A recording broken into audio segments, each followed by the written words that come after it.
tying back in this sense of wonder and sort of like a group of people doing something together, I was always awestruck by like traditional hymnody and this idea of like singing hymns in a sanctuary with an organ.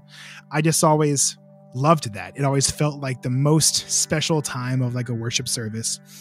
And now as an artist, there are certain elements of hymnody as like a musical genre and a construct that just manifest themselves all the time, like very literally in my creative work. I mean, I think I've probably written like more hymn tunes than pieces, but the hymn tunes just kind of end up in pieces, but they're not really called hymn tunes.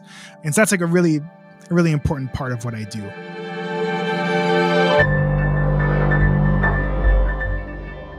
This is Music Maker with Tyler Kline, a podcast from Loose Leaf Transmissions.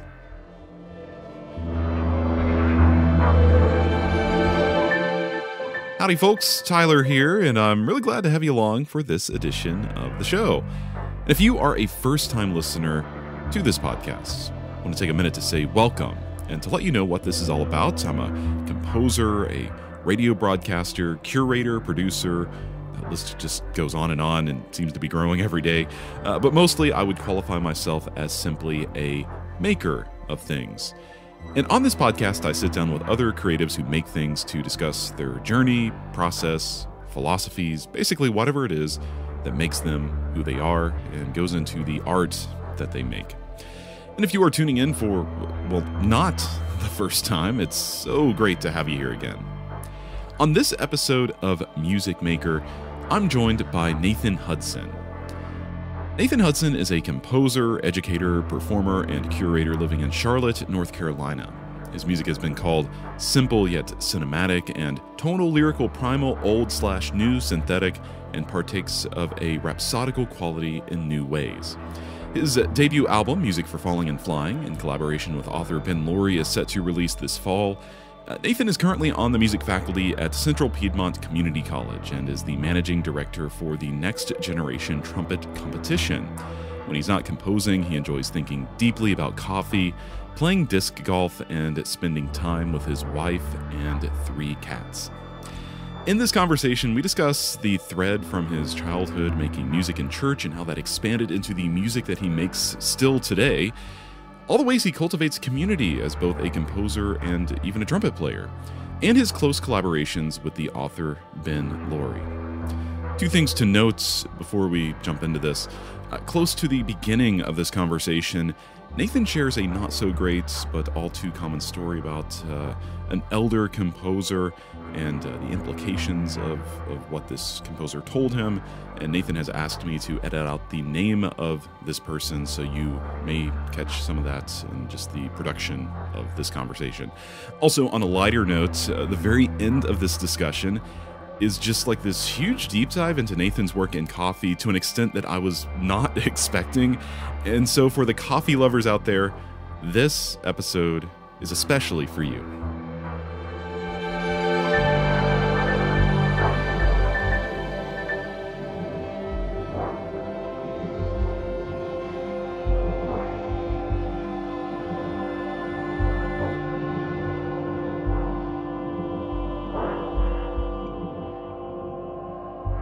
As always, just a little business to share here before we get into the full conversation.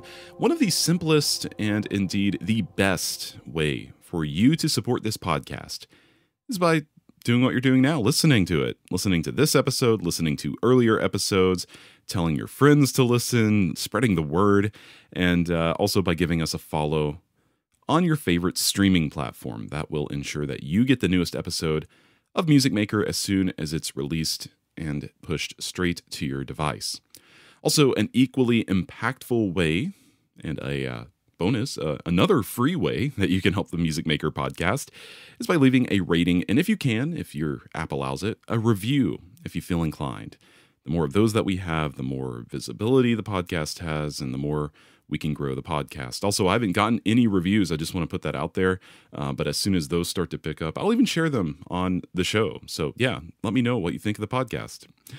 Now, on to my conversation with Nathan Hudson. Nathan, man, I'm so excited to talk to you. I know this is like the first time we've really talked, I guess, face to face. I mean, we're online, but face to face conversation. And I just love your work so much, and I'm excited to get to know more about it, more about your journey. And just thanks for your time today. Well, thank you for having me, Tyler. I think that the space that you make through this podcast and really through all the work you do is really, really important, and it matters. Just for a chance to have artists get to speak as people, right? And not always as sort of artists or collaborators or guests or whatever it is. And so, yes, a big thank you to you for having this space be available for people like me and for all of your wonderful guests that you've had on the podcast. It's going to be a blast. Yeah, well, my pleasure. You nailed it. I mean, that's really what it's about to me is humanizing the artists, right? Like we're all just hanging out, we're people, and we're just doing our thing, right? So absolutely. So where I like to start with my conversations is pretty much as far back as you're willing to share or can remember. And so I'm wondering, what is your earliest artistic memory? I'll say as a composer, specifically, but in general as a music maker, as a sound maker, musician. So when I was young and growing up, my mother was a children's music minister at a church in Alpharetta, Georgia. And so ever since I can remember, I was always a part of various kinds of choirs and handbell groups and percussion ensembles at the church, and basically any way that I could make sound in the church.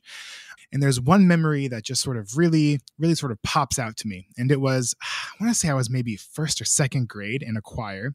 And my mother had commissioned a composer named Mark Miller, who's like an organist, and he writes a lot of sacred music, sort of like for church groups and things like that. And he came into our church as a part of this conference that she was hosting, and we sang his music, and we got to sort of learn from him and kind of hear from him.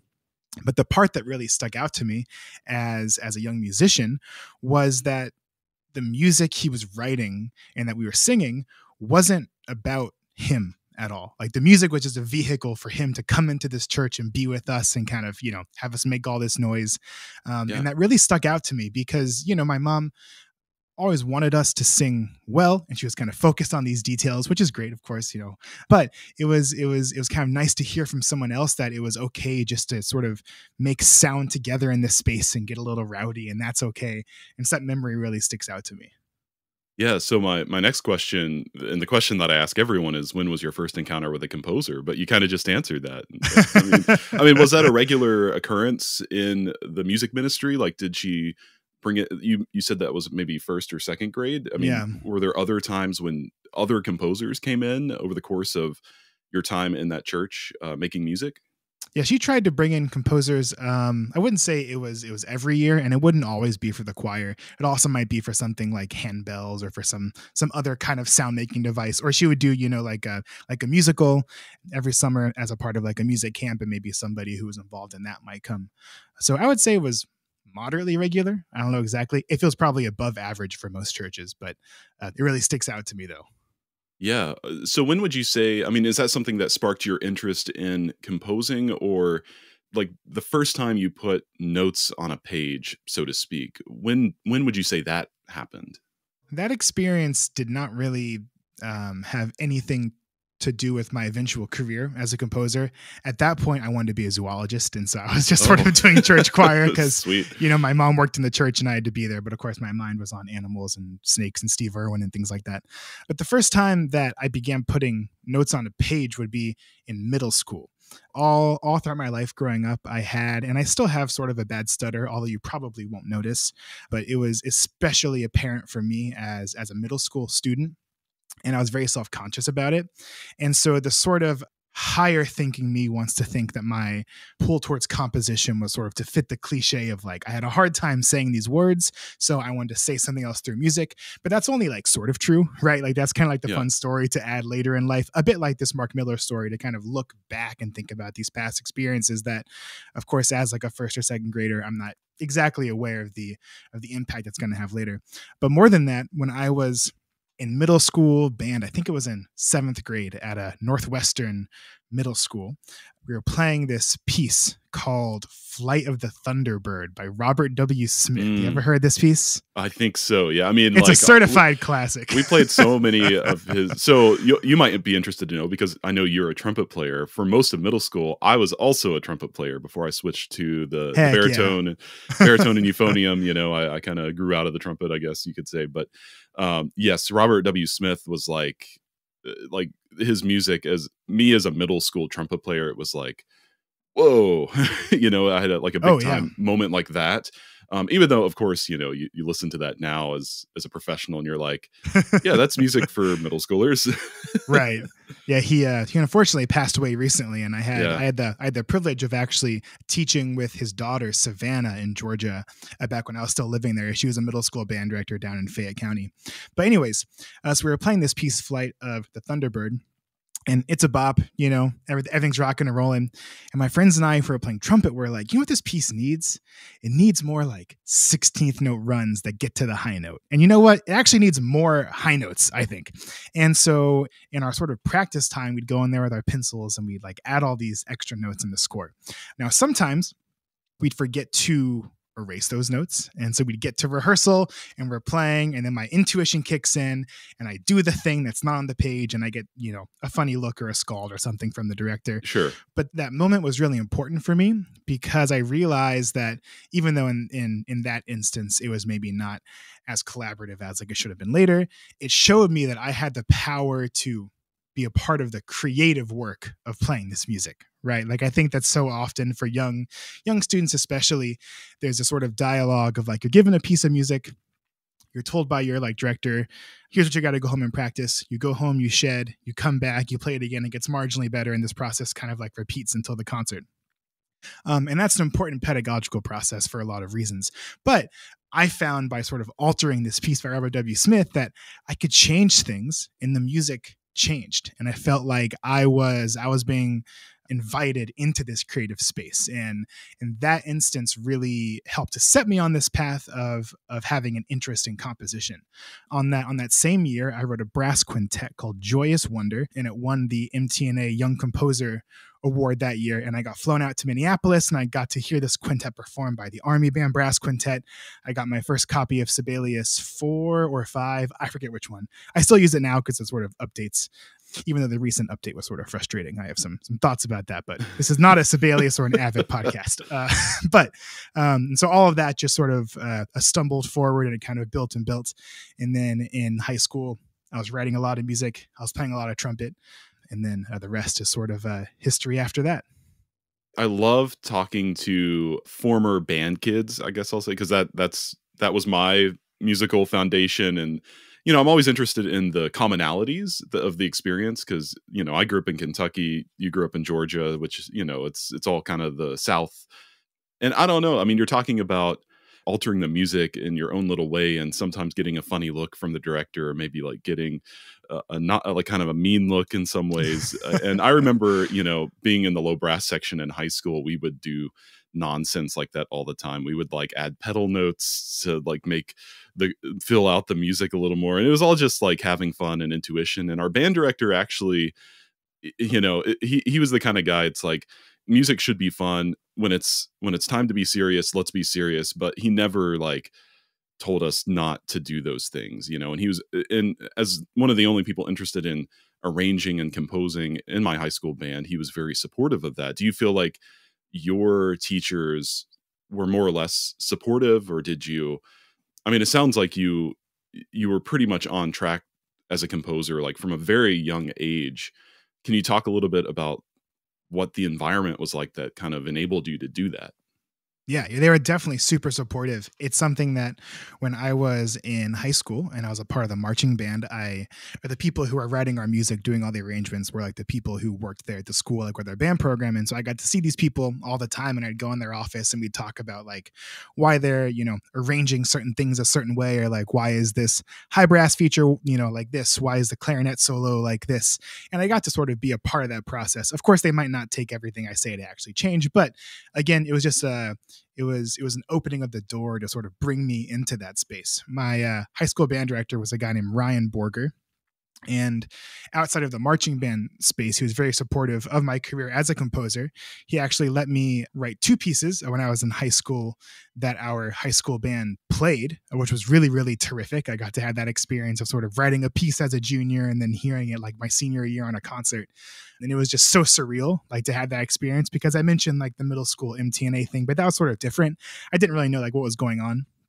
At that point, I just got told like, hey, you got to go out and hear this piece and get this piece of paper. And and whatever. But in high school, though, having this person say like, hey, we want to feature your work on a concert and not just have you be a student, but really have you be a composer. And I was on a program with, I forget exactly who was on there, but people like Robert W. Smith, right? Like these composers who sort of had such a positive and a profound impact on me. It was just really cool to see my name next to theirs.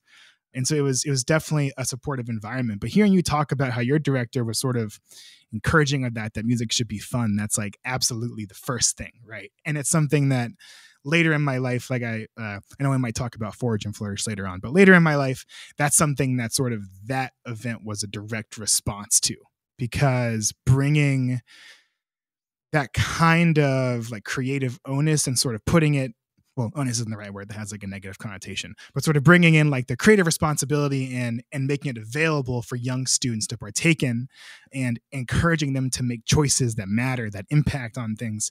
That's huge. So I love to hear that you've had that experience. Oh yeah, it was great.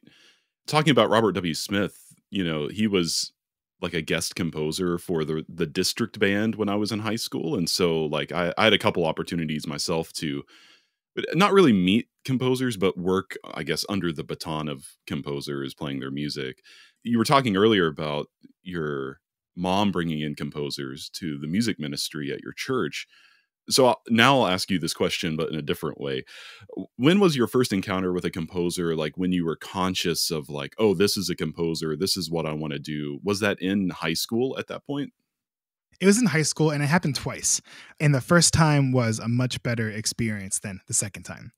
The first time was I got to meet a guy who's now a dear friend named Will Pitts, he lives in Atlanta. He's a composer, arranger. He does like some drum corps stuff, but also writes some serious concert music, all kind of stuff. I mean, drum corps stuff is also serious concert music in its own way, but just different. And for our senior class's gift to our band program, we had commissioned this guy to write a new piece for the band. And it was my first time ever commissioning a piece of music. And we had to get it started like a few years early. And so actually had it rolling as a sophomore, but then the piece wasn't ready until like I was a senior, because he was also still like a pretty young composer at the time. I think he was in college, like, or just out of college. Thankfully, he wrote a piece for band for like $500 because that's what we were able to get together as a senior class. Of course, now, I don't think a lot of us would write a piece for $500 for band, maybe depending on the special circumstances. Yeah, exactly. But I was like really thankful for him being willing to do that. And it was a chance for not only me, but also my friends to sort of work with this guy and kind of, he would email us little clips of these things and say like, hey, can you kind of like secretly show the percussion section this and see if they like playing it this way, or like in the piece he like had them play on trash cans and things like that. And we thought it was so cool. Or he would say like, hey, there's this cool kind of like saxophone solo. Can you see if like there's someone there who wants to play it? And so it was a really cool collaborative process. I had first heard of Will Pitts from being a member of a group called the Atlanta Youth Wind Symphony, which oftentimes I would bring in composers and still does up to this day. My second experience with the composer was less positive. When I was a senior and our band had just played that work I mentioned, which got programmed. It was a piece called Glide, which is a weird name for a piece, but it was called Glide. And that next spring we had like the Georgia sort of all state and like honor band times. And for our district honor band, we had a guest composer, and he came in, he was like the guest conductor, and we played all of his music on this concert. And my director was like, hey, I'm going to try to get you like a half-hour meeting with this guy, because he's like a pretty famous composer, and like you've written this piece, I think it'd be a cool thing. And of course I was so excited, right? I was like, wow, this is so cool. Like, I mean, he's a big name. And so I go into this room and I bring my piece and I play it for him. And he asked me, he's like, so you want to be a composer? And I was like, yeah, like I think I kind of do.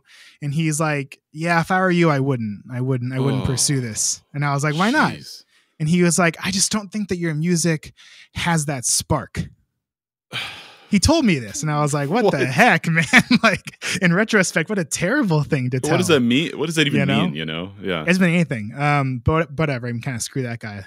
Honestly, like eventually he did some stuff to kind of fall on his own sword later. So, but it was still a really important experience, because since he told me these things and he kind of encouraged me to not be a composer, I didn't pursue that for undergrad. Now, admittedly, back when I was looking at colleges, I wanted to stay in Georgia just because of like the cost effectiveness of being at, like a local state school. There weren't a ton of programs at the time that had undergraduate composition programs. I think a lot more schools have that now. In the last decade, they've kind of really been blowing up, but there weren't that many in Georgia. And so I decided to go major in trumpet down at Columbus State University. And thankfully down there, our department chair named Fred Cohen, he was a composer, and he ended up teaching the few of us who wanted to kind of write music sort of on the side. It was never a class. It was never anything. It was always just sort of up to us to plan the lesson times and to plan the concerts. So I still had that experience. And then, of course, maybe, I don't know, halfway through my undergrad, I realized I wanted to pursue composition more seriously. And then I, ended up doing master's and doctorate and all that stuff. But yeah, it was because of his comment that I was just like, maybe I won't really consider these like other schools that are out of state for composition, and I'll just go be a trumpet player. Yeah, geez, that's such a bummer. But I think like a lot of us probably have a similar story of someone who's like, yeah, maybe you shouldn't be doing this, and for whatever reason, usually it's not a valid reason. And I mean, it sounds like it took you a little bit to undo that before you ultimately did decide like, oh, actually, yeah, I am going to do this. I mean, what did that shift look like for you? Was it taking these kind of lessons that you're describing, having this, I don't want to say unstructured compositional space in your undergrad, but it kind of sounds a little bit not as structured as like a full composition major curriculum. I think for me, it was just having professors who helped me to learn my worth as an artist, right? Like, I feel like when I left high school and I went to college, my worth was entirely wrapped up in the fact that I was this all-state trumpet player who was going to college to play trumpet, right? And I thought I was like hot tacos and I was going to go be like the next big thing in trumpet, which is a sort of narrow-minded approach of like what an artist's worth is. I mean, like, I think generally speaking, like the idea of being specialized as a modern artist is kind of dangerous, and like being more generalized is a bit of a healthier approach. But it took this guy Fred Cohen, who was our old department chair, who actually ended up becoming my future first boss at my first college job. It was kind of a crazy coincidence and story.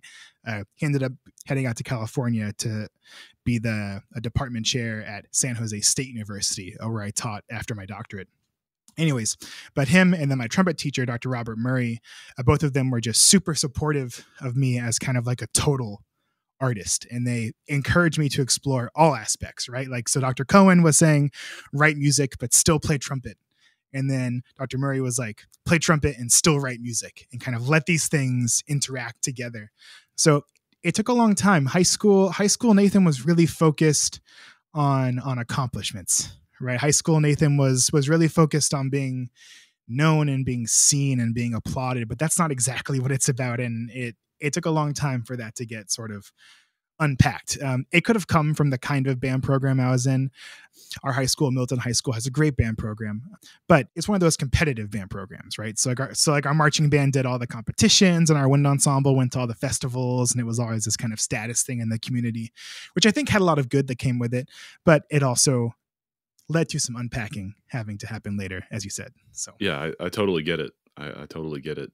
You're talking about kind of the way your teachers and mentors encouraged you to stick with both, like trumpet and composition, and let them inform each other, which is like the perfect segue for my next question. And I guess you can speak about this in terms of current day and also maybe how it's changed over the years. But how do you feel like your experience as a trumpet player informs your compositional thinking and vice versa? Because I think for me, being a performer and a brass musician plays a big role in the way that I even like prepare scores, for example, let alone like the music I put on the page, Yeah, absolutely. So some sort of more surface ways that has blossomed in my career is that as a trumpet player, I was playing a lot of music by sort of American brass composers, like when I was in college, right? So people like Eric Owazen and that all that kind of area of composition, and I love Eric, like dearly. He's a good friend, but he writes in a very particular way for brass, and so when I was a young composer, I thought, oh, that's what brass music has to be. And so that's what my writing has to be as a brass player. And so initially I tried to write music that emulated what he was doing, or what someone like James Stevenson was doing, or, all those people who are kind of in that vein. About halfway through my undergrad, I had sort of this like hard flip where I was like, well, no, I feel like I need to try and write music that's the opposite of what these people were doing. And that led to some very interesting music that oftentimes, I don't really mention. We don't talk about Bruno in that case. It's just sort of somewhere there on my computer. But it was important, though, to kind of explore and to hear what these other things might sound like. And so I sort of had that reaction. And then it wasn't really until grad school that I began to understand and embody, like, okay, there's a happy medium here. Because my career as a brass player and this early music that I loved so dearly, there's a reason why I loved it. And so what can I glean from that to now bounce off of my sort of current experiences to sort of create my new compositional aesthetic? And so how I think about melodic shapings, how I think about breathing, how I think about articulation and color, how I think about the physicality of like moving my fingers and the buttons and the slides. How does that yield a really interesting approach to writing for piano, or to writing for voice, or to writing for solo percussion? And oftentimes my music is not particularly, pianistic, or it's not particularly written like a percussionist would write it, but that's okay, because I'm not that. I write it as a trumpet player who has had these experiences that then shape my own unique output in it, and I think that that's valuable. And it also sort of spiraled later into an organization which I run called the Next Generation Trumpet Competition. We're in our 4th year now, and it is an online new music contest for trumpet where I commission new music from composers, but the music sort of comes out of active collaboration between composers and a trumpet artist. And then that music ends up being used as the competition music for this international virtual online competition. And I specifically ask composers who have never written for solo trumpet before, because I want to see what their experience is when working with a trumpet artist, what kind of interesting magical moments happen out of that. And so I think that sort of also came from that past as a trumpet player. It was also something where I just realized I had never fully let the two areas of my life interact and kind of intertwine. I sort of intentionally didn't write much brass music when I was in grad school, because everyone sort of thought that I was going to, being like a trumpet player. So I was like, I'm not going to do that. I'm going to write other things. And so NGTC was a great chance to just to try that and to get other composers who I admire and respect to kind of work with these other trumpet artists who I also admire and respect, and kind of see what new things come out of it. So I have several questions about trumpet now.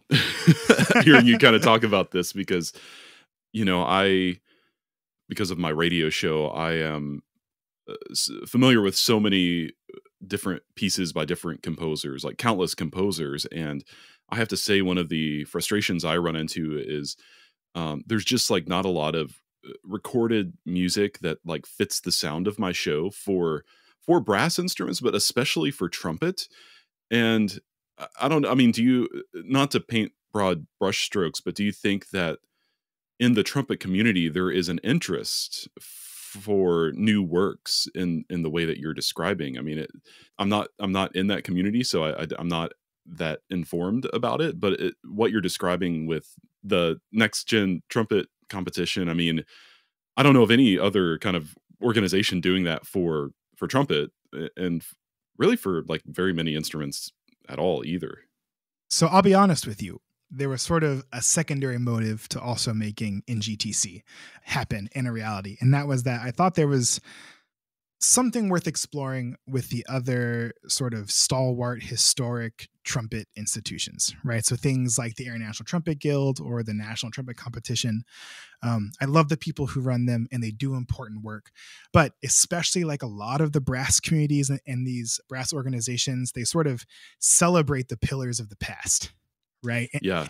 And they kind of view what was happening like mid-century, early 20th century as like peak proficiency as an artist. It's just not really true, though. And there are so many things that the trumpet can do, or really any instrument can do, that composers who have never had any experience playing on these brass instruments might come up with, that sort of break free of the barriers of sort of especially American brass composition. And that is definitely a general statement. And there are wonderful composers here in this country who are writing really interesting, fascinating things for trumpet. But it's something that I think the American brass scene can kind of take from what's happening in Europe. Like the European composers are definitely pushing what's possible on brass instruments forward in a really interesting and engaging way, because it's tricky, right? Like as a part of in GTC, I have commissioned composers who have whole etudes where they don't actually make a sound. Or they have etudes where these composers who don't play trumpet are sort of like making up new extended techniques to like achieve a sound. And our participants, it's actually fascinating kind of watching them go through this, because they're having to figure out like, oh, this isn't just like multiple tonguing, or it's not just playing really high or doing like this lip trill. It's like, no, you have to like pull out your third valve slide like just a little bit, and then kind of half press this and pull your mouthpiece out, and then sort of do this other thing. And it makes this really interesting sound that's just trying to push what's happening compositionally for the trumpet forward. And we have a collection now. After our current edition, we will have 45 new etudes for trumpet and 4 trumpet fanfares that are sort of unlike any other collection of trumpet music out there. And I can't wait to get that out to everyone soon. But our 4th one hasn't even happened yet. Our registration opens in August, though. But it's going to be a blast. But to kind of go back to your question, though, yeah, it's something that was a consideration as I was forming it. Now I had to tread carefully, because I didn't want to come across as being reactionary in a negative way towards those other institutions. I think that there is pedagogical space for all of these things to sort of exist in a really healthy way. This was just a gap that I saw, and so I filled it. Yeah, I love hearing you talk about it. I mean, what has the response been from trumpet players playing these? I mean, the one piece you were just describing with like, you got to figure out how to make this sound. I mean, that's like new music 101, right? Like, let's get weird. I mean, have people reacted positively to that, or? It has been the coolest thing in the world. So I'll talk first about our participants. So over our first 3 editions, we've had over 150 international participants aged from 18 to 26 who had taken part in the event. And so being a part of the event means that they not only are competing in the 3 online competition rounds, but they also have an invitation to a day of virtual masterclasses led by our artists. We have a private Facebook forum where they can ask questions to the artists and to their other participants. And then every participant gets a PDF of all of the music that we have commissioned before. And so even though we're only using like these 9 etudes this year, you still get the PDF that has 45 etudes for trumpet plus these 4 fanfares. It's just been really cool to see them figure it out, right? Because it is a different kind of virtuosity. We are asking them to make choices and to make them boldly and to convince us about why they're doing what they're doing through their instrument. And that's something that they don't often get to do if they're playing other etudes, right? Like they do in the sense that like you have to show off this skill and you have to show off this kind of technical proficiency or the shaping and whatever. But like there's not really a lot of space to be creative. There's space to be expressive, but not space to be creative. In the music that we have space where you have to decide what things work, right? You have to decide how you want to phrase this, because no one's ever heard these etudes. You are the first person ever to give like a version of it, right? Like we do have our trumpet artists always do make video premieres of them, but for our participants, it's their first time looking at it. All world premieres every time by like all these international, participants. And it's just the coolest thing to hear them take on this music. And I love getting feedback too so the composition artists and our trumpet artists are the adjudicators of the competition. And I always make sure that the composer who wrote a piece is not on that round that like has their music. And so I get such interesting feedback from other composers hearing like their colleagues' new music played for the first time by students trying to figure it out. And it's just so cool. It's just like the coolest thing for us to have these conversations. It makes adjudication really hard though, Oh, I believe it. Yeah. Because it's like, how do we justify that like this person played that more convincingly? And then from the artist side of things, it really challenges them. It really challenges them because one of the core tenets of NGTC was to create an artistically catalyzing space for the artists as well. And so I can't like require them to do anything, but I encourage them to say, hey, here's your composer, or like, here's your trumpet player. You all need to collaborate on these etudes. And active collaboration, especially in the world of brass, I think, is not super common. And so these trumpet artists aren't really used to like having a composer who's trying to figure something out, like want to work with them one-on-one on this 60-second etude. And so it's been really eye-opening, but also really challenging for them. The composers have a hard time. Sometimes the ones who maybe write using more non-traditional notation. I'll give a shout out. One of our composers this year is a composer named Marta Sniadi, who's out of Poland. And her music is just unreal. But if you heard her music, you wouldn't think like, wow, I want to go hear her brass music, because it requires a space and a sensibility and a sense of tactility and a sense of vulnerability that's rare in the world of brass music. And the etudes that she's come up with are like unbelievable. And she was collaborating with a colleague of mine here, sort of, named Marissa Youngs, who teaches down at Winthrop University. And it's just been really cool to get to hear how they are bringing this really challenging but really beautiful and super fulfilling music to life. And it has sort of allowed Marissa to explore things that she's never done. It has allowed Marta to figure out how to get across her ideas through the vehicle of a trumpet. And then their collaboration has just been awesome. Oh, I love everything you're saying. And especially like for those of us who do kind of do like different things. Like I don't think any one person is only one that like no one composer is just a composer, for example. Right. And what you're talking about, like this intersection of the two things that you do and the two things that you love to do and figuring out how to push both of them forward. I mean, that's part of why I started this podcast, for example, because, I do the radio stuff, I do the composing stuff, and how can I combine those? I mean, I feel like we could talk about it all day. Well, I'll make sure to send you the PDF of all of our etudes and fanfares if you want to check them out. They're pretty cool. I think it's kind of a master class in everything that's possible on the trumpet, sort of. Yeah, I'd be interested. So especially it's really cool. Especially as someone who has not composed for trumpet much at all. I'd be interested to see that for sure. So I want to kind of talk a little more about your journey, because you've talked about how you had to kind of get over this comment from a composer throughout your undergrad, and then you ended up going into your master's and doctorate as a composer studying composition. At what point did you know that you wanted to pursue composition as a career? Was that moment in undergrad when you said, I'm going to apply to a master's program, or did it come kind of way later or at some other point? So it did come during my undergrad when I was a junior in undergrad, and I had sort of decided that I was curious about what a graduate program in composition might be like, which I want to also say that I did apply for graduate schools in trumpet performance as well. I kind of kept the door open. But when I was getting ready for the composition side of things, I ended up not actually auditioning for any programs like a performance, but I still applied to them. I was getting my portfolio ready, and Dr. Cohen, my teacher, he was like, well, you have to write like at least one piece that's sort of like a standard ensemble piece. And I was like, okay. And so I was like, I'm going to write a string quartet. Right. So I wrote the string quartet. And when I was in the recording session of the string quartet to get like a reference recording, like for the applications, Fred Cohen was there, my teacher. And then like the quartet of my colleagues was playing it. And they finished the second movement.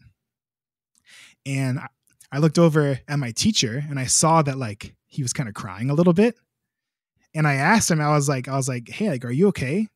Like what's going on? And he was like, it's just really cool to see this moment of collaboration, like the music that sort of ends up being recorded is like secondary, like to watching my students work together in this moment. And it was that interaction, having someone just sort of mention how cool it was to like have a composer write something, then to collaborate with an ensemble on making choices and kind of bringing it to life. That moment just like really sealed the deal for me. Yeah. And it's something that I've been thinking about a lot recently. There was a book that I was introduced to not long ago called Awe, written by Dacher Keltner, who is a psychologist out in California who does research on on wonder. And so in this book, Awe, he kind of breaks down wonder into like a few different ways that we might sort of interact with it. And while music is one of them, that's not the one that kind of really speaks to me. He has a whole chapter about collective movement and about how like when people get together and they do something, you know, like if you're in your apartment in Manhattan and look down and see everybody's heads kind of bobbing in the same when they're walking, or you're like at a sporting event and people are cheering for their team, or if you're working with an ensemble and you're sort of talking, I think it was that sense that sort of overwhelmed my teacher. And it's something that I, you know, as a person who is in it, I couldn't really appreciate as much at that moment. But it got me so curious to sort of taste that and to see what it was like.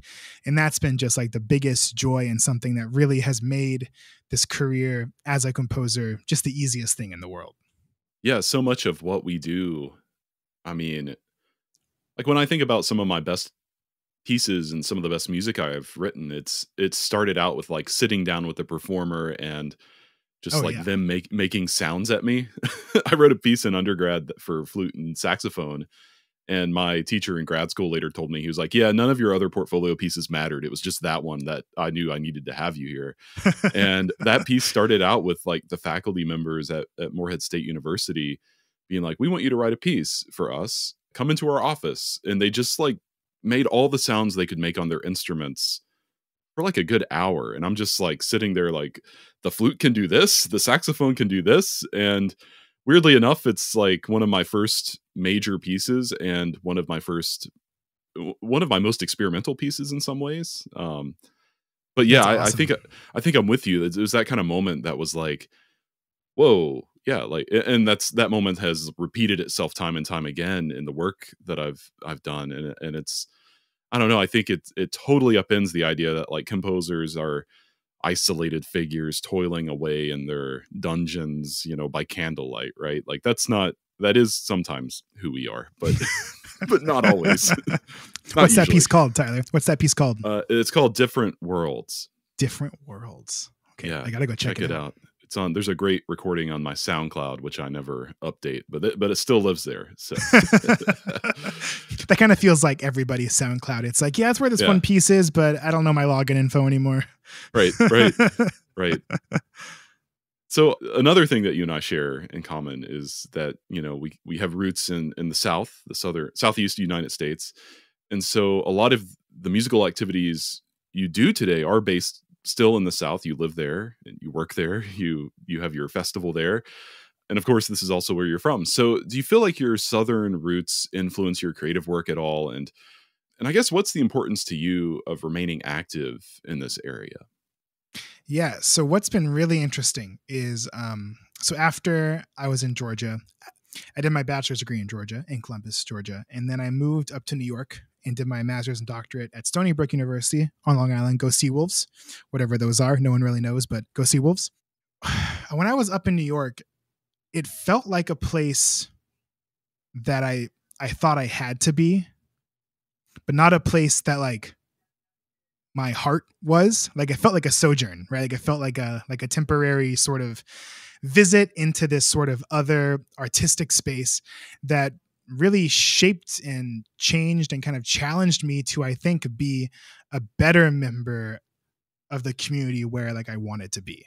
And it's not that it like had to be the South or that like it had to be Georgia. But one thing that I sort of realized in New York really quickly is there's a lot of cool stuff happening everywhere in the world. But like in New York, there are dozens of concerts every night that are put on by awesome chamber groups, by awesome large ensembles, awesome soloists playing just the coolest music from the oldies into the newest bangers, and it's hard to feel a part of it. Yeah. And there are some composers who are fortunate enough to be a part of that, who for whatever reason were sort of able to have their music be on 3 of those concerts and nights, or they win that prize and they get to work with that ensemble, and that's great for them. I was not one of those composers, and I had a really hard time in grad school because all of my work was happening outside of New York. I had nothing happening in New York. I was just there paying a bunch of money like to live, and I was a grad student, but all of my work was happening in other states, other parts of the country, other parts of the world. And my doctoral advisor was a guy named Dan Weymouth.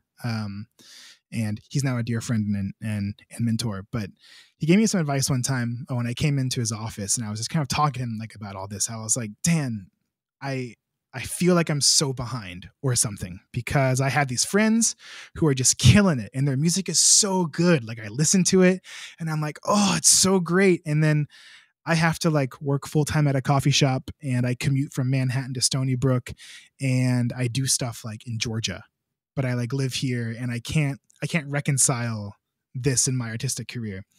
And Dan told me some really good advice. He said, Nathan, I want you to think about what success looks like for you. And I want you to spend 5 minutes and write down 5 bullet points about what about success makes it attractive, right? He was like, is it that you know, like, why do you want to get that big review in the New York Times? Why do you want to win that grant? Why do you want that artist residency? Why do you want this or that? And so I distilled these things down into what actually made these opportunities really important to me, or at least like attractive. And then he said, and here's the thing. He's like, you're doing all of these things in places that the people who are doing them here are not. And that really matters, right? There are people that are doing things here that have no idea about this other community or these other students or these other ensembles. And you can bring your experience and you can go down there and you can catalyze creativity and curiosity and help to make some noise with these communities and these people. And that really matters. And whatever you do in that field, as long as you are checking some of those things that really matter to you, I don't care where you're successful. He was like, I don't care if you ever get a New York Times review, or if you get, like a piece played by whatever group, or if you win this whatever prize. I care about the fact that you're checking these boxes because I have seen you like put in the work to make those things happen in those communities, and that really matters. And so that was really important for me to hear as a grad student who had basically nothing happening. But I was living there. And so then when I left, I like had this new energy. And funny enough, sort of after I left, I had like the most stuff happen in New York, which is, I don't know, just kind of how it works, I guess.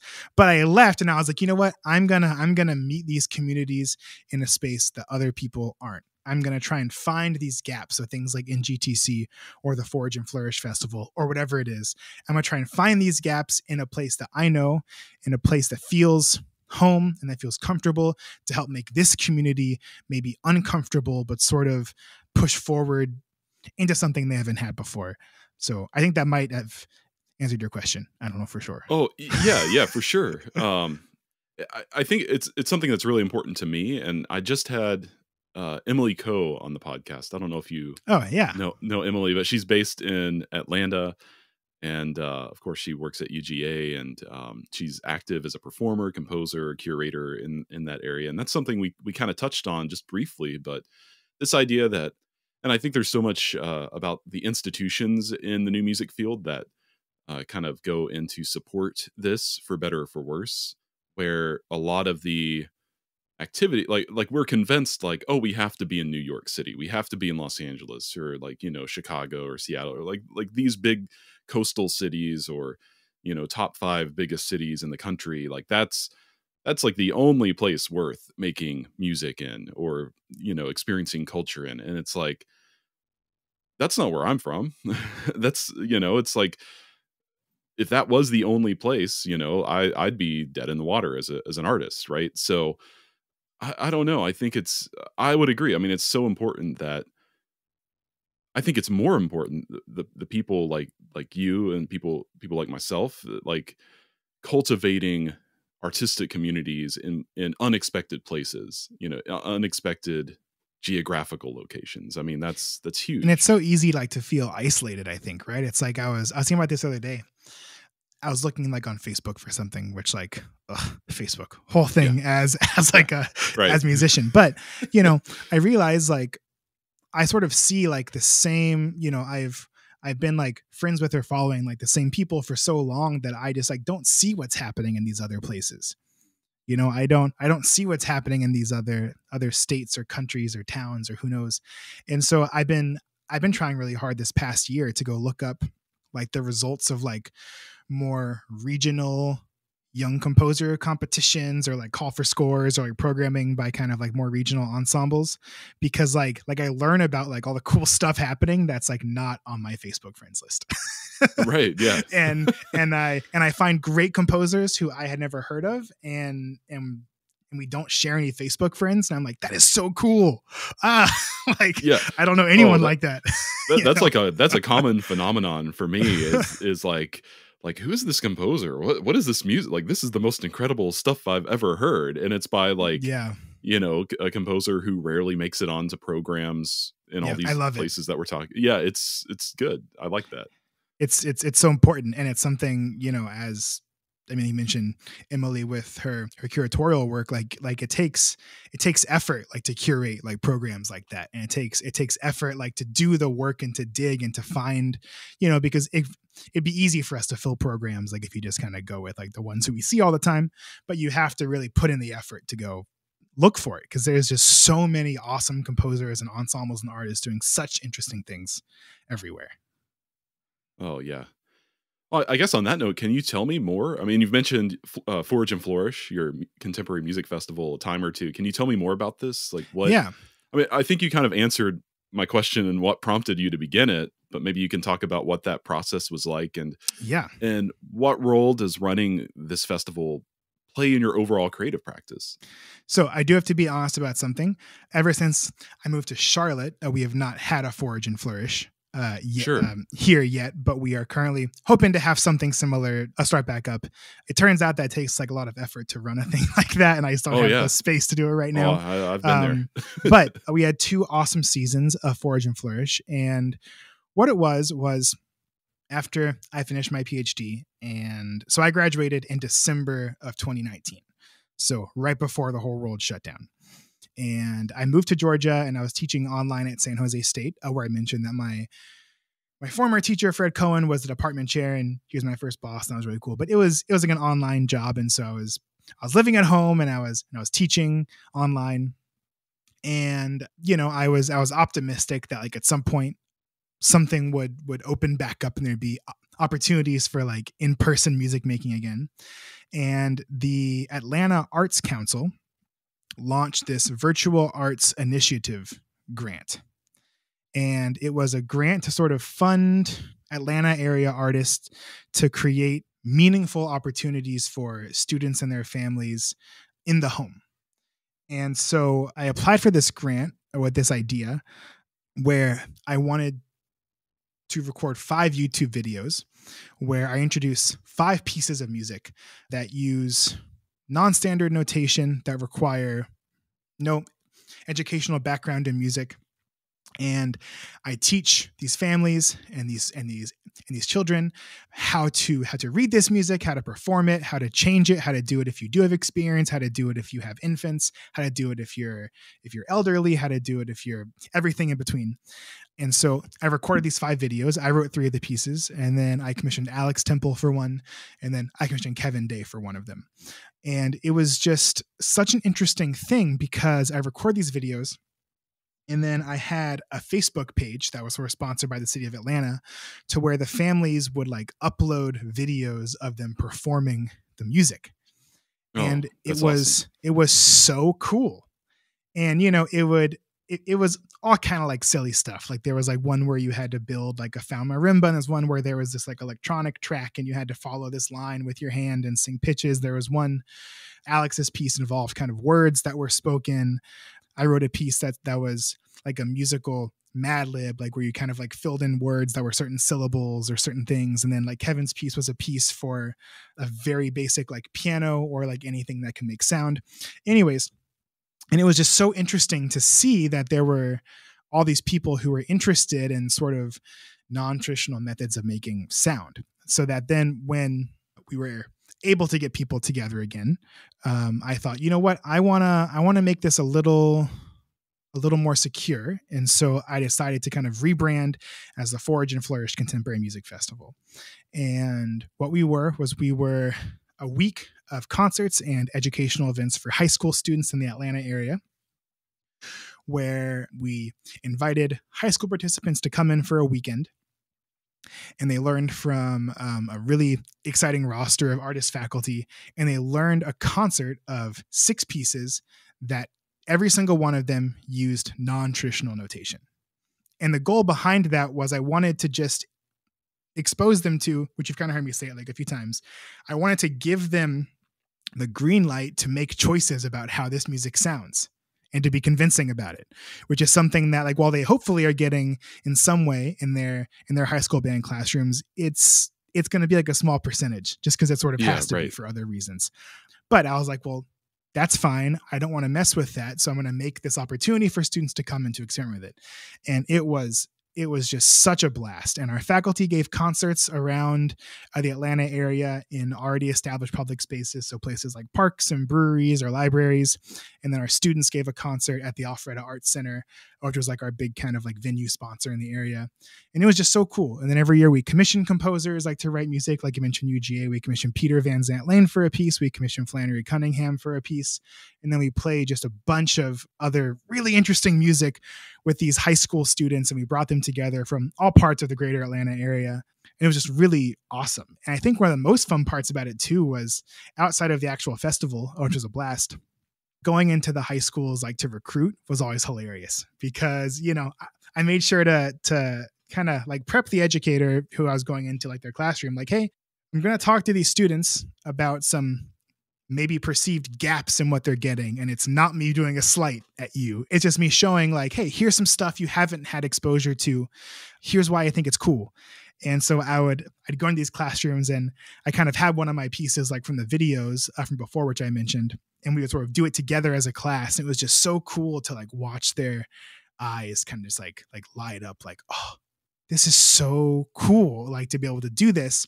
And then we talk about, you know, at the festival, like we talk about how can you bring this energy back to your marching bands or your jazz bands or your concert bands? And how can you bring this to help elevate that experience? What kind of questions can you ask your, you know, like your band directors or your orchestra directors, like, or your chorus teachers, like, hey, here's something we did like at this festival. How could we do something similar? Like, I don't know, like next year or something. And it was just a blast. It was so fun. It was like the most fun week. And it was awesome. Do you have a background in music education at all? I mean, it's like trumpet performance, right? Yeah. So I wished I had done a bachelor's in education, but I did not. I did a bachelor's in performance, but I think a lot about education in sort of most things I do, right? And of course, now being like a full-time college professor, it's sort of always like at the front. But back then, I mean, I thought it really mattered, and it was something that I just knew that these students weren't having access to, and it's been really cool to see the future fruits of that. A few of the schools that we had students come from now on their last spring concert always include like a non-traditionally notated piece, which is just awesome. Or they might even ask, you know, how like a lot of high schools like will feature like a senior soloist or something. One of the schools who was involved, who had students come, asked some other seniors like to write like a graphic score piece that they play. And awesome. It's just like really cool things that have sort of gone on, you know, like long since I was there. But yeah, no, I guess formal education background, but I think about it a lot. Well, I mean, it's clear that, I don't know what you're describing. Like, you know, half the people I know in music education don't even think about it like that. which again is no offense, no slight to them. It's just I think it's cool that you think about it. It kind of goes back like to what I was saying, having teachers who help me learn my worth. It's the exact same thing with these students. Like students can do amazing things. They're just not told that like it's okay. Right. I remember one time I was talking with a buddy of mine, Gleb Kanisevich, who I forget what the paper was, but he was writing something one time where he was exploring like clarinet pedagogy. He's a great clarinist and composer. He was exploring like clarinet pedagogy from like a sound first perspective. So like how can I give a student a clarinet, not tell them how to play it, but just work on making like the gnarliest, most interesting sounds to them, and then use that as a potential jumping off point for like a more standardized pedagogical process and practice. Wow. And I thought that was really interesting. Right.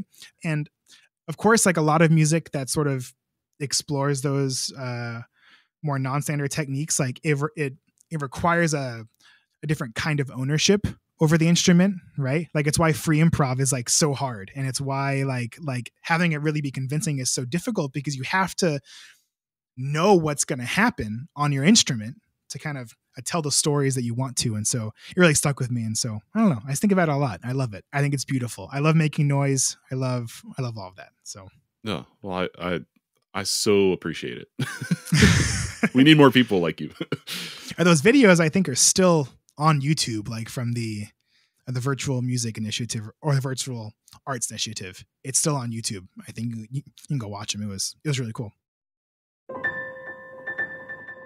Tyler here, interrupting this conversation just briefly to let you know that you can easily help power the Music Maker podcast and Loose Leaf Transmissions Network in a big-time way by becoming a Patreon subscriber. By becoming a Patreon subscriber, you're supporting these fantastic conversations with makers in a real way. And one of the perks to being a subscriber is getting early access to episodes each week. And I've also launched a Patreon exclusive feature called The Workshop. Sort of like an audio journal where I share a little bit about my own creative process as it pertains to some current composition projects that I'm working on. Anyway, yes, that little bit of support on the Patreon, in fact, does go a long way in helping me cover the cost of some tools that I use to produce this podcast.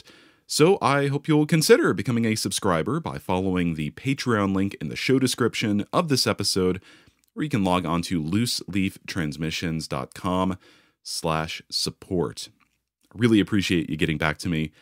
And back to today's episode.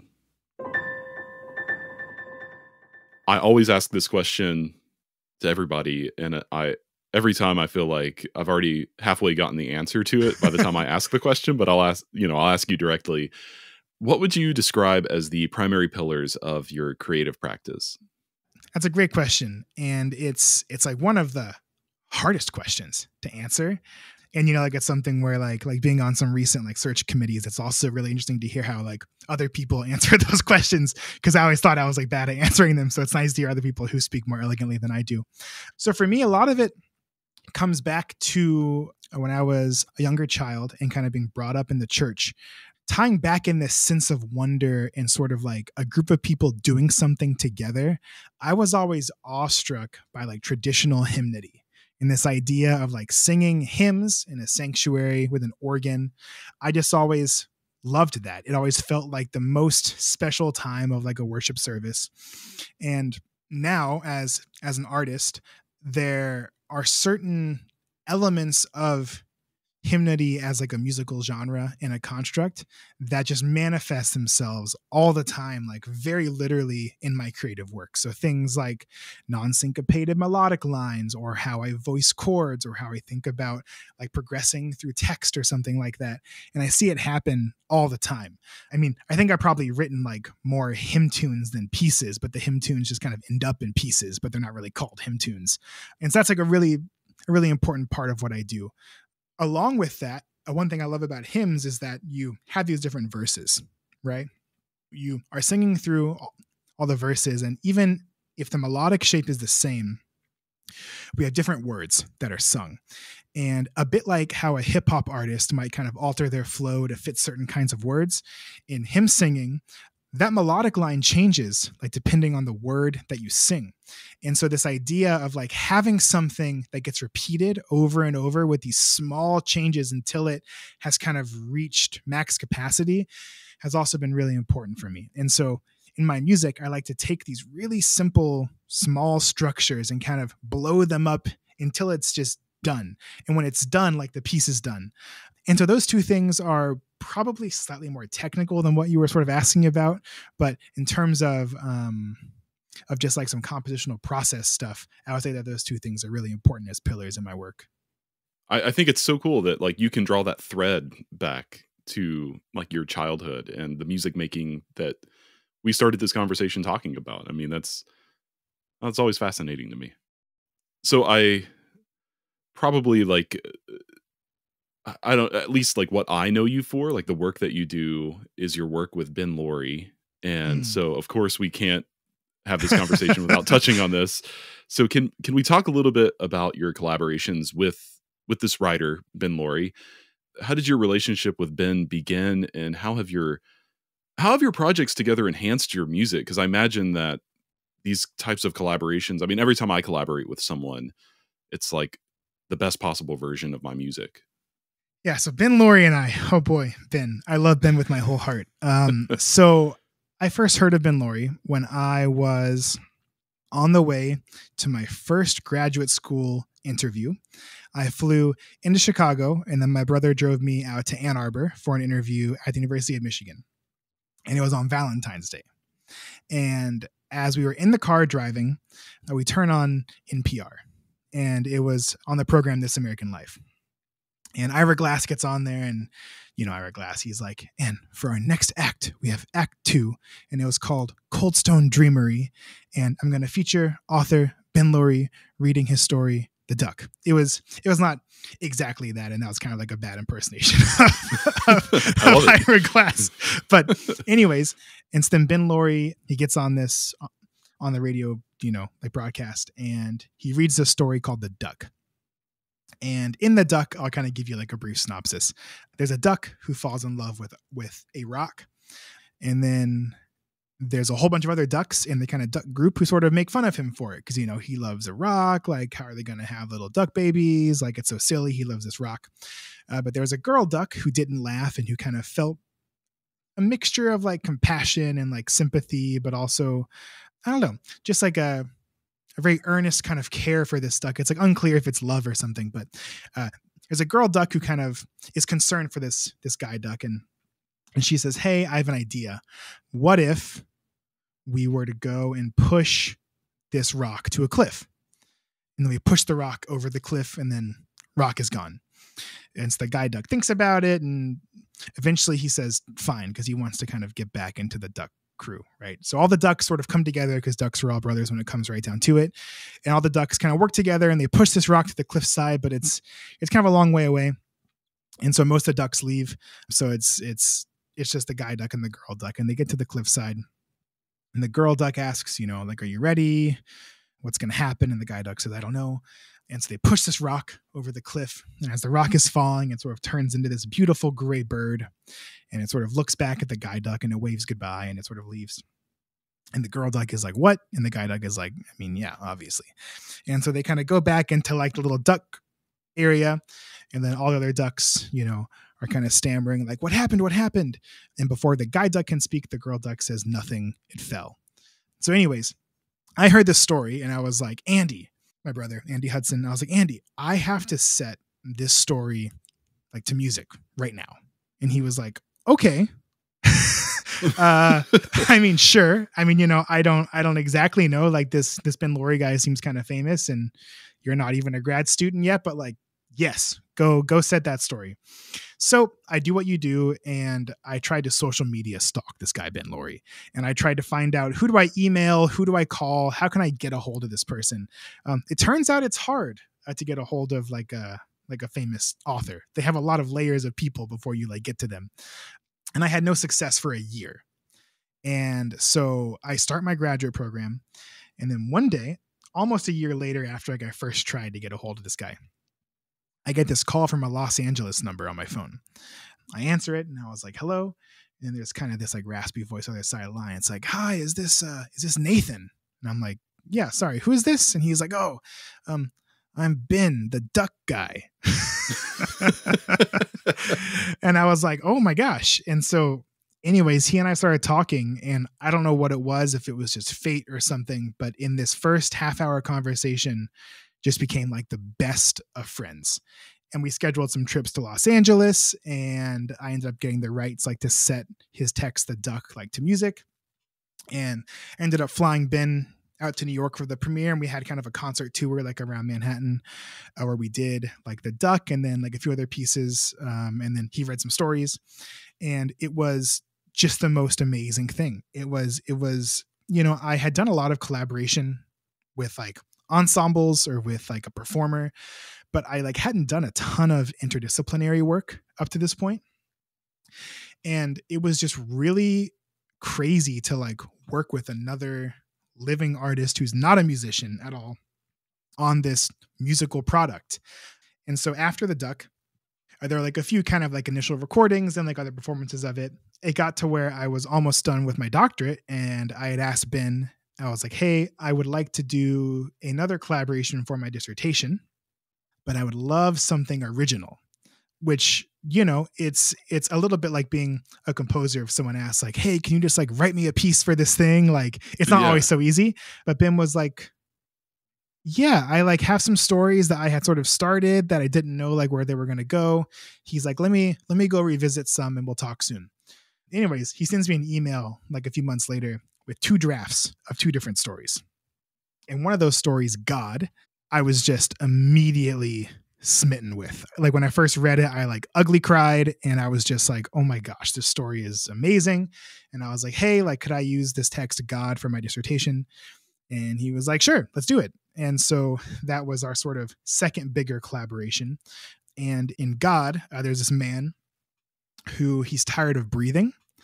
And so he goes to see a doctor, and he says, hey, I want to stop breathing because I don't have control over breathing, and I want to always have control. And this doctor says, well, if you stop breathing, you'd be dead. And so the man goes home, and he thinks for a while, and he ends up taking the necessary steps. And so then he wakes up in heaven, and he looks around, and he looks down, and he sees that he's still breathing. His chest is moving in and out. And he's like, what the heck? And so he goes to an angel, and he's like, hey, who's in charge here? And an angel says, oh, it's God. And the man says, okay, well, where does this God live? And the angel's like, oh, he lives up there on the hill. And the man asks the angel, well, okay, what's God like? And the angel says, well, he's benevolent, but kind of strict. And so the man goes up to God's house, and he knocks on the door. And God answers. He had been watching TV. And so God answers and says, hey, like, what's the problem? And the man says, well, the problem is that I'm still breathing. And so God says, you don't want to be breathing. And then as the man's kind of like complaining about this, God reaches out his hand and grabs the man's hand and begins to squeeze really hard. And the man, as he's sort of like getting frustrated, he realizes he can't speak anymore. And God sort of throws him out of heaven. And then God goes back inside to keep watching TV. And so the man is now falling from heaven back to earth. And then through just the act of falling, the wind sort of gets forced back into his body, and he realizes he can breathe, and he's so thankful to be alive. And he starts singing this song about just everything, his favorite car, his snacks, a girl he dated in high school, his cat, all these things. He begins to sing, and he sings this song, but then he looks down and he sees the ground, and the ground is getting bigger and bigger and bigger. And the man knows that when he hits the ground, he's not going to wake up in heaven this time. And so he sings. And then when he's out of words to sing, he hits the ground. And then in the story, it ends with the line, but in the wind, his song continued on. And I mean, it's an amazing story. And so that was our second collaboration, God. And then after I wrote God, we sort of realized, we kind of talked around it for a while, like we kind of have a lot of music that we've sort of written together, with The Duck, which is quite long. It's like 24 minutes. And then God is like 15 and a half or 16. And there's a piece called Music for Falling and Flying, which is written in response to a story of his called The Well. And then a piece of mine called Brace Yourselves for clarinet and piano, which is sort of loosely inspired by his story called The Squid Who Fell in Love with the Sun. And I was just like, we kind of have a lot of music. We should make an album or something. And we just kind of had talked around it for a long time because it's really hard to record a CD, as you know. And so nothing really happened for a long time until about a year ago when he and I were talking, and we just kind of decided this is the time. And up to this point, he and I had done a few different concert tours, and I had him out for various premieres of this music. And I mean, he's really become just a mentor and a friend and a loved one in the truest sense. And so then I began the process of recording a CD, and it comes out soon. That's sort of how Ben and I got started. Well, it's a remarkable story, and hearing you talk about it, I mean, I'm kind of wondering, had you ever set any text to music before you contacted Ben, or did you? Because I mean, if not, then this is the most intense version of jumping into the deep end in that regard, working with an author. So to answer your question, I had never written for voice before. Wow. Which kind of sounds crazy. I had never done it. I didn't really have an interest in it. I wasn't being commissioned to write for voice when I was in grad school. There were other things that were happening. And so then with Ben, that was my first kind of exploration. And because of that, a bit like how I mentioned earlier, how my piano music isn't pianistic, well, my vocal writing was definitely not particularly vocal. And a part of it also is, if you've ever read any of Ben's stories, he's not a librettist. He's a storyteller, right? And one thing that I really wanted to do with our bigger collaborations on The Duck and God was I didn't want to alter his stories at all, because they're so unique, they're so human, they're visceral, they're whimsical, they're happy, they're sad, they're everything in between. And I wanted to keep his grammar, how he writes his characters, his world building the same. And so I did. And I set the entirety of both stories, no text editing, outside of just some things that get kind of repeated a few times. And it yielded some really interesting shapes in the voice.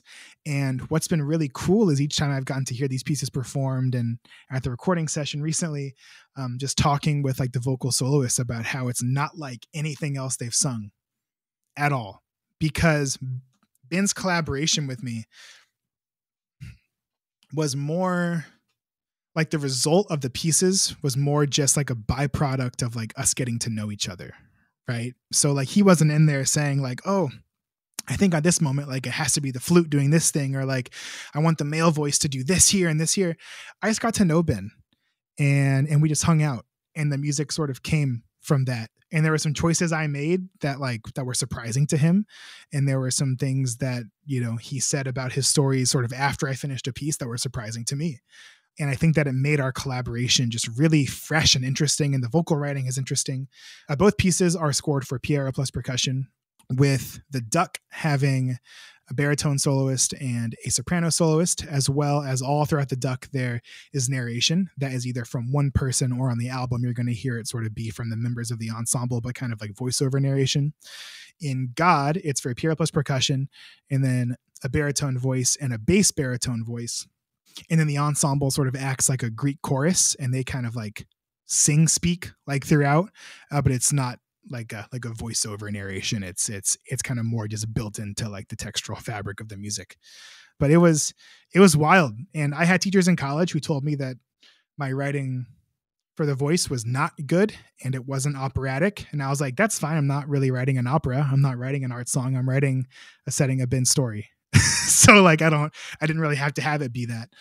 I mean, maybe there are some things that I might consider going forward that are kind of quirky in it, but I also love that about the music, and it gives it this charm and this sort of humanness that I think is it's just really special.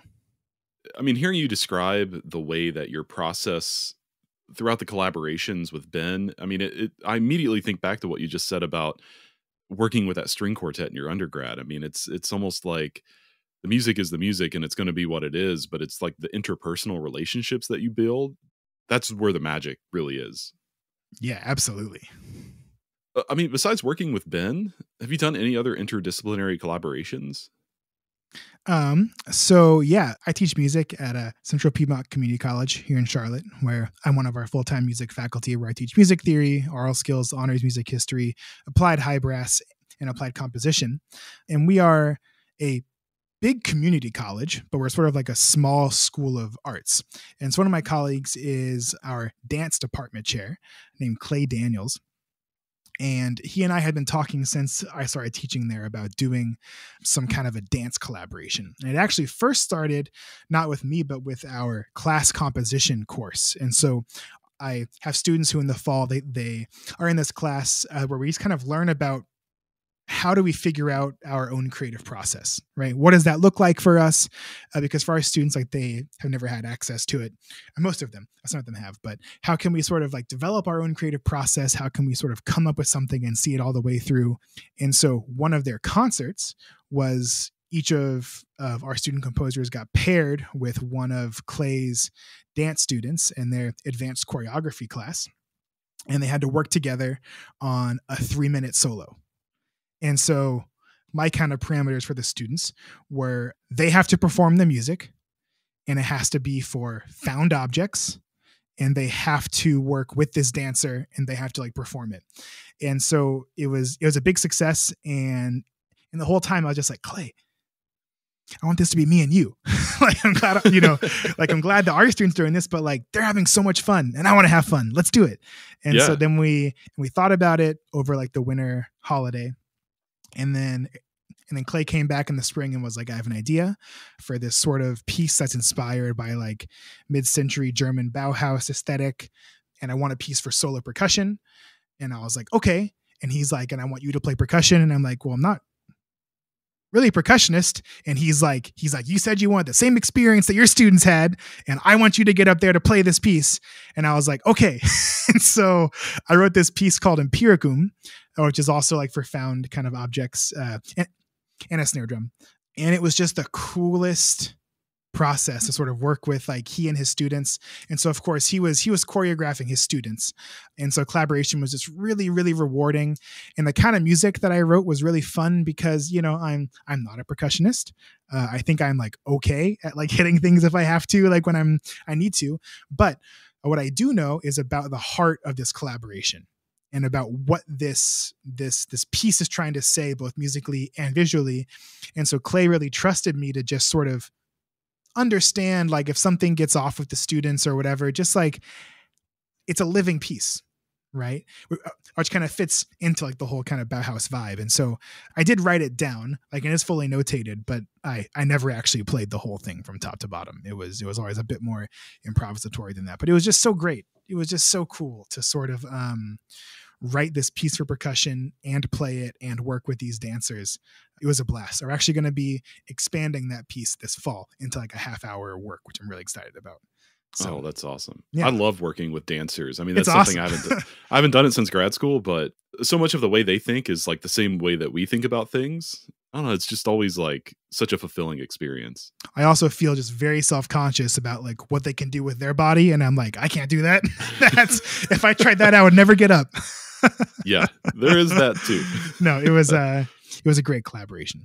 So I'm sure that The Duck by Ben Loory would fall into your answer for my next question, but maybe broadening things a little bit. What is a piece of music or a song, a book, a piece of art, any kind of like artistic object that either changed the way that you thought about your work or even like changed your life, in a lot of ways? So when I was in my first year of grad school, I remember I took my first solo trip into Manhattan and I went to MoMA for the first time. I'd never been there before. And I was walking around. I had no expectations, right? And that year, MoMA had the Water Lilies by Monet. And it was like in its own room because it's quite big. And it just had like 3 isolated chairs that like you could sit in. And I was there like on a weekday and it was not very crowded. And I had this room to myself.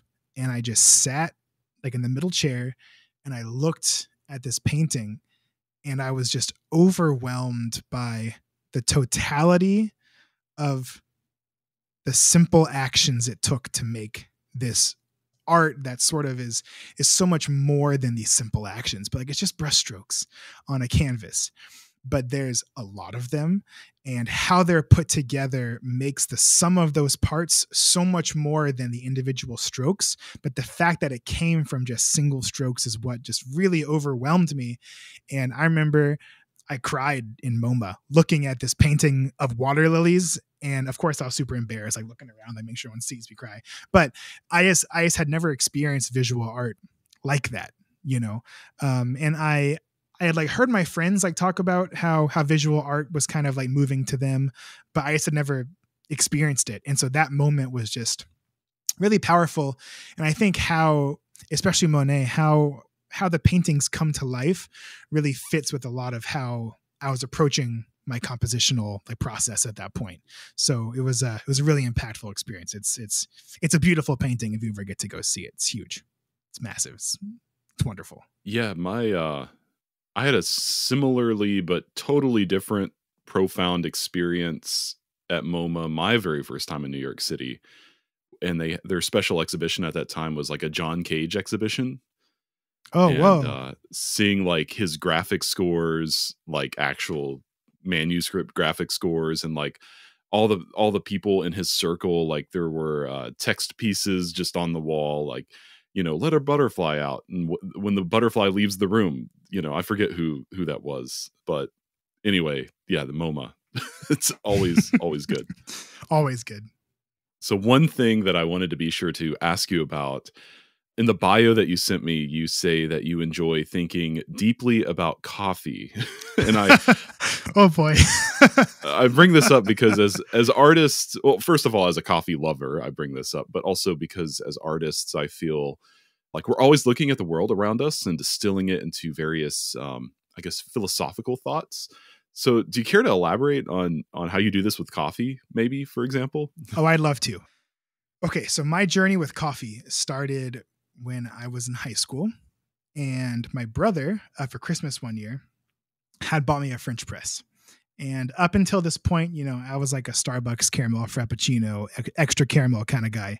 I'm paying for that now. But I had no idea that coffee could be something different than that.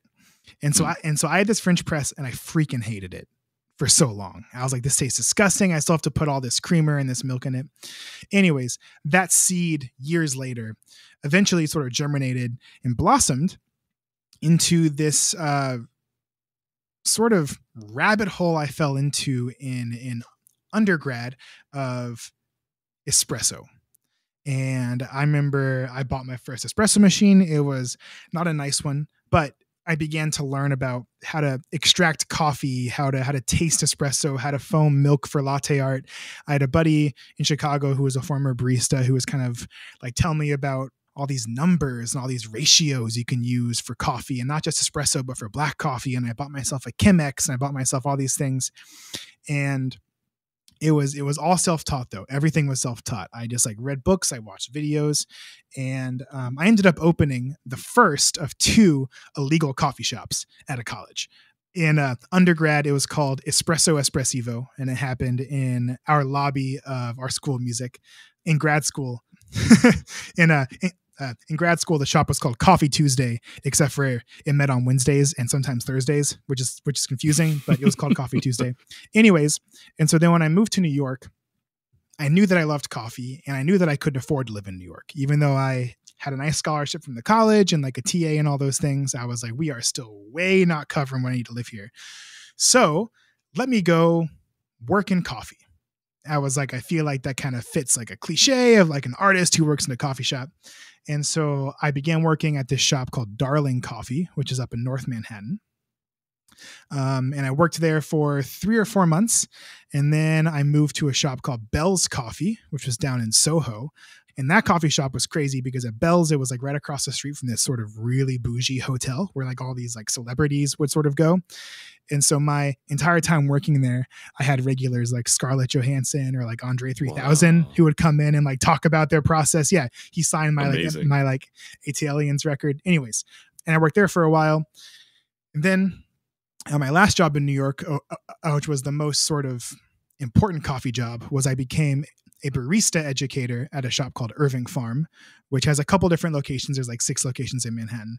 But I was a barista educator there, and I worked with our like wholesale clients on like how to taste coffee, how to brew it. I was like training our baristas and like extraction and latte art. At this point, I was a fairly common fixture at like all the festivals, and I would run booths and I would do trainings, and I was just like super into like the most specialty version of coffee that you can imagine. I was doing all the math and I was tasting it just constantly all the time. And at home I had my full coffee bar set up and all these things.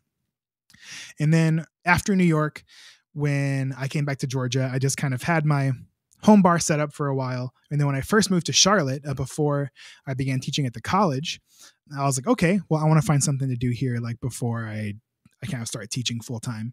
And by complete accident, I happened to meet this guy named Tony Santoro, who owns this coffee shop here called Enderley Coffee. And he was just so happening to need a new roaster. And it was the one part of coffee I hadn't done. So, I had done the barista, I had done like the manager, I had done the barista educator, I had done the wholesale stuff, but I hadn't like roasted coffee yet. And so I was like, I can learn that. And so I began roasting coffee for Enderley for about half a year. And then I got the job at the college and sort of had to phase out. Although Tony and I still have a really good relationship, and I do music at his cafe, and like I love those people dearly. But to kind of go back to your question, all of that just sort of goes to show that coffee is something that for me shows a level of intention that we don't get in a lot of things, right? And it's as someone who brews coffee at home, I control all these parameters, or at least I try to. I can control how many grams of beans, how finely, how coarsely I grind them, how hot the water is, how I want to kind of like disperse them in whatever brewing device I'm doing, how much I want to agitate the coffee, all these different things to kind of yield this liquid in this cup. But even with all of that control, you're always surprised. You can't control everything in coffee. And it's something that's so beautiful and powerful about it as a hobby and as a career. There's a great book called God in a Cup about how people were kind of chasing this idea of like a spiritual interaction with coffee, like through what's called the God shot, which, like you pull an espresso and you might have this just like perfect like combination of like things that makes this just, like special drink. Anyways, I don't know if like I fully buy that, but it shows a level of intention. And it shows that I care about what I'm brewing for myself or my wife, or if like I was working at a shop, what I brew for a customer. They come into me and I don't know what their night was before. I don't know how their morning is going, but they trust me to make them a cup of coffee.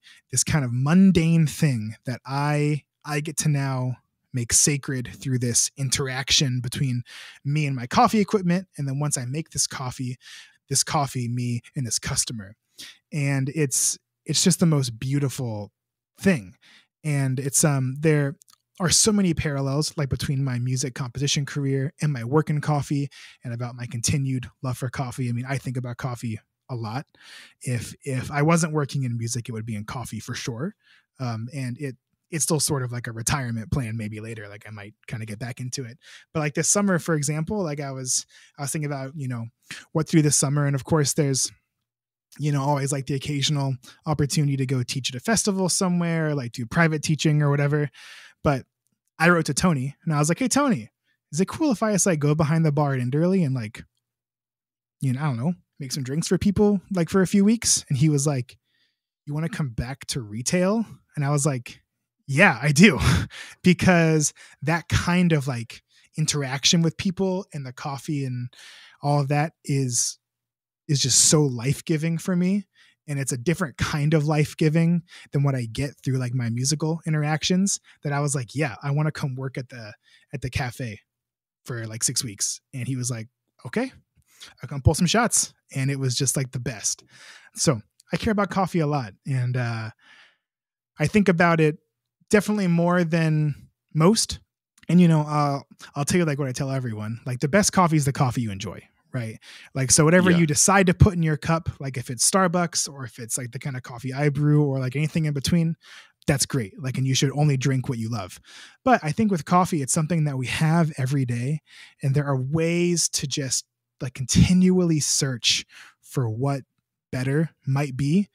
And it just helps to keep me curious, helps to keep me humble, helps keep me honest, helps keep me creative, both as a person and as an artist. And also just tastes really freaking good. So I love coffee, and I could talk about coffee a lot, but I won't do it more here. But No, I love it. Yeah, I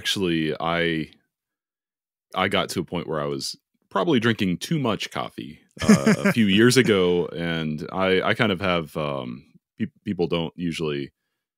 I'll just say I mask it really well, but I kind of have like low grade anxiety at all times, and so the coffee certainly wasn't helping, and I was drinking like a pot a day, which is way too much. And I decided one day I would just quit cold turkey, which actually, the withdrawal thing that people talk about, caffeine withdrawal, like that didn't really happen to me, but I missed it so much. And now I'm back drinking it with more moderation.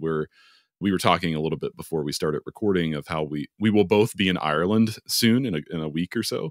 And I went last year and didn't drink any coffee. And this year I'm very excited to go back to, another country, other cities. I mean, that's one of my favorite things is there's great coffee in Dublin. I just like, I'm just so looking forward to like coffee in the morning in Europe. Like it's, Yeah, I definitely had to, I agree with you. I had to make a conscious choice to kind of like cut back on my coffee consumption, because as someone who is working in it, it's a bit like working in wine or like any of like the alcoholic beverage industries. I want to taste it all the time, but like you can't do that, right? And so there's a reason why people who work in wine, like they spit it out all the time, right? And in coffee, I kind of had to learn to do that. I was like, I just can't drink this, but then, and so now I drink probably 1 cup a day. I still might just brew some drinks for fun, like I try and keep my like latte art skills up. And so I might just sort of like pull a shot, like and pour a cappuccino or something and look at it and like get a cool picture and then just dump it or something, which is admittedly wasteful. And I hate saying that here, but I can't consume it all. I will also say that there are some really great decaffeinated coffees now, especially if you can find ones that are decaffeinated through the Swiss water process. That is the way to go. Yeah, I encountered some great options and not so great options during my caffeine hiatus. There are definitely some not great options. Well, so what coffee have you been enjoying recently? What's been like your go-to cup? I can't really say like, I have like my daily utilitarian, like beans from Costco. I think it's like the Comfort Coffee brand, just what we can buy in bulk. That is what we like the best, but it's summertime. It's blazing hot like all the time now here in Cincinnati and everywhere else I find myself for whatever reason. So I've been, as of like a couple weeks, I've been really enjoying, like if I find myself at a coffee shop, I'll get an espresso lemonade. Ooh. Which I was telling a buddy of mine who loves coffee the other day. I was like, I've started to drink these and I know it sounds like disgusting, but it's so good. Just that little bit of tart from the lemonade and the sweetness or an espresso soda is really nice. Like kind of like a fizzy, so that has ended up being my go-to recently. Yeah. And I've really been enjoying them and I've been evangelizing for it. I'm a sucker for the iced Americano, only because when I was in New York, my second job, the manager of that cafe, his ritual was just kind of, he'd come in and as he was dialing in the espresso, which like dialing in is like a process of where every morning like the coffee changes, like it grows, it evolves, it like has different dreams. And so like we take this coffee and we have to sort of redial it in to figure out how to make the espresso pool like the most delicious version of itself for that day. He would always just have an iced Americano as he was doing that. And so I guess I was just like super impressionable or something, but I just sort of, after like I left that cafe, I began always having to have like an iced Americano if like I was ever dialing an espresso. It's very strange. And then I'll give a shout out here in Charlotte. We have sort of three kind of main sort of specialty coffee roasters. So there's Enderley Coffee, where I used to work and I still play music there sometimes. And they have Night Swim Coffee, which has a few locations around. And then if you want probably the most specialty of the three is a shop called Hex Coffee, which is owned by this guy named Tanner Morita, who's also a musician. Their slogan is unashamedly bright, I think is their slogan. But their coffee is awesome too. Hex Coffee. So you go check it out. Yeah. Enderley Coffee, Night Swim, and Hex here in Charlotte. Some great stuff. Charlotte, North Carolina. That's right. Yeah, Charlotte, North Carolina. Yeah. I feel like I think you just answered this question actually, but I'm going to ask you anyway in case there is a different answer. But what do you think you would be doing if it wasn't your art? If it wasn't composing, performing, educating, like if there was a fork in the road, I mean, would it truly be coffee, or is there like another thing even besides coffee? It would be coffee, but it would be owning a coffee something, either like a cart or like, like roasting myself or something. While I love being a part of already established coffee teams, I think I just have big opinions about it. And I think at this point, if like I were to come back to it as a career, I'd want to do things sort of how I want to do them. But it would be coffee for sure, which is really not that unlike, what happens for us as musicians, or similar than you might think. Yeah, that's cool. Is there a tool that you use in your practice that you think everyone should know about and that everyone else could benefit from? Ooh, yeah. So I talk about this with my class composition students too, as a way to help us breach the walls of like a societal weight about like being creative. But I have these two notebooks, and in the first notebook, I will sort of draw using like colored pencils and crayons and stuff, these kind of horizontal linear progressions of time. So like I have like the left side of the page is like the beginning of something. The right side is the ending of something. And I'm not trying to create a graphic score. Like it's not that. It's just I want to see like with like whatever colors or tools or shapes I have like at that moment, what does a progression from here to here look like? And then I have this other notebook that half the notebook has like a 5-line staff, like, and then half is blank. And in this notebook, I will write maybe single words that are kind of spaced out and scattered, and I might kind of like connect them with different lines. And then on the staff side, I might put a chord or a gesture or a melody or something or a shape. And then what I'll do is I will head to a piano or my trumpet or anything that can make sound, and I will open up these books to like random pages, and I will sit down and I will make myself improvise something that just kind of comes from these two things emitting on me.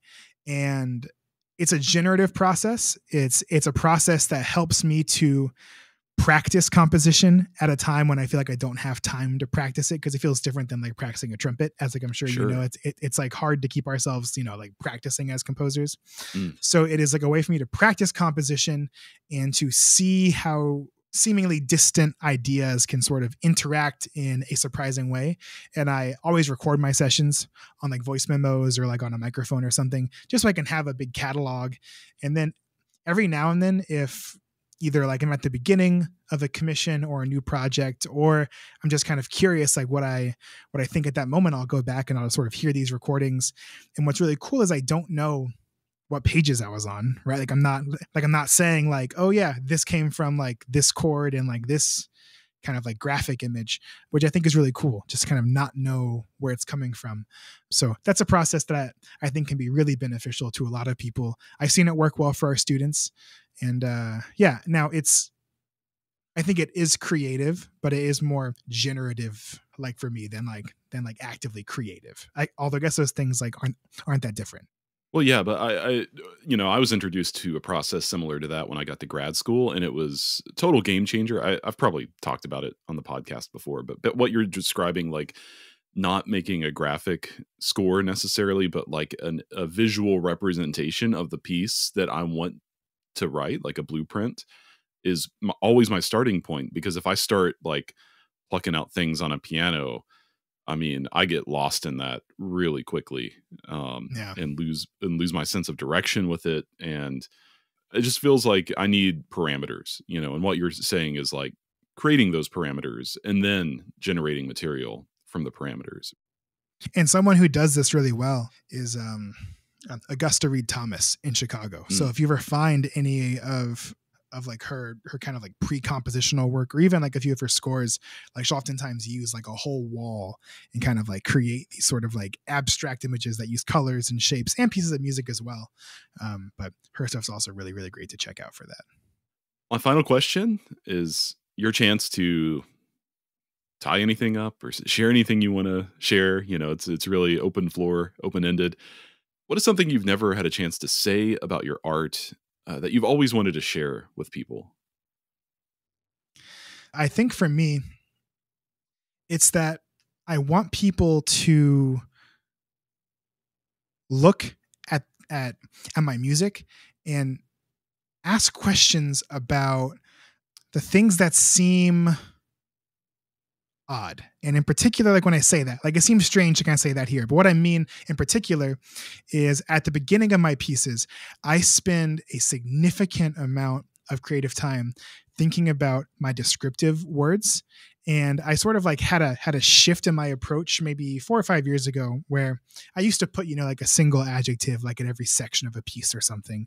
And, I of course kind of went from those not being in English, like, and then putting them in English. And then like a few years ago, I sort of had this shift where I was like, you know what, that feels messy. I want to put one thing that sort of covers the whole piece, and it's going to be abstract and it's going to be sort of weird and not make sense. And I want people to ask about those things. So I'll give you 3 examples. So I'm just going to read them here. So this is from the beginning of God. I say, with respect, curiosity, and concern at what is about to transpire. I love and that. Then I have a piece for flute and clarinet that was commissioned by the duo Cylindre called Am I So Broken? And it says, static with unannounced impulses to move and to break free, focused only on what could be if given the chance. And then at the beginning of my recent trumpet concerto, The Hopes and Dreams of Flightless Birds, it says, with unbridled hope for something unknown, but something that will blow you away, the road ahead will not be easy. Fly as only you can and don't stop. And so these kind of like descriptive words and phrases are like weird and they're sort of like supposed to make you question.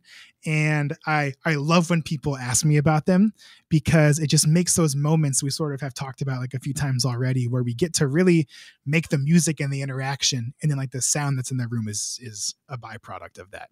And so I kind of use those as jumping off points to hopefully get a reaction or a question or something. And so you don't prepare people for this. You just send them the score and that's there. And then does it usually work? Do people usually respond, or have you had people just like totally not think about it and ignore it? I mean, what's your experience like with this? Because it's such it's an awesome idea. I gotta say, it has been really cool. It is always like the first line of an email is they're like, I got the piece, I played through it, but what does this mean? This feels like really intense for this piece. And I'm like, well, let's talk about it and let's kind of get into it. I love it.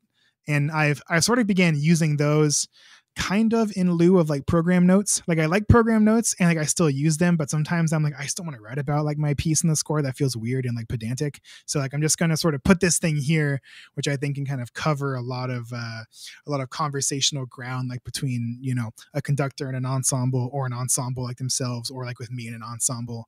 I still use program notes, but like I feel like my descriptive phrases are sort of more successful at kind of getting across those things sometimes, just because they're abstract and, like it's not going to mean the same thing to everyone, and that's okay. And that's good. And that's encouraged.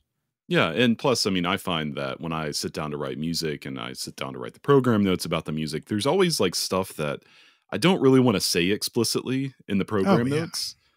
And so, yeah, I think what you're saying, that's a great strategy to kind of convey something that is maybe a little more ambiguous than you're able to convey otherwise. And it's always so funny because I go back and look at some older pieces and it'll say like fast. Yeah. Or, quickly. Quickly. With purpose, strong. Yeah. but anyways. Yeah. Well, Nathan, I feel like this is just such a fun conversation, and hopefully we can do it again sometime. But just thanks so much for hanging out with me today and letting me get to know you a little more. This just flew by. I mean, for real, this was awesome. Well, the pleasure is all mine, Tyler. I'll sort of echo what I said at the beginning. I'm just thankful for people like you who make spaces for conversations like this. I think they matter and they're important. And of course, besides your work here, just a hearty congratulations on all the success that you've had with your recent pieces on albums. And of course, your like Orchard album is just like the coolest. So just a wonderful congratulations on all the work you're doing, both in that sphere and here at the podcast. It was a real joy. Oh, I appreciate that. Thanks so much.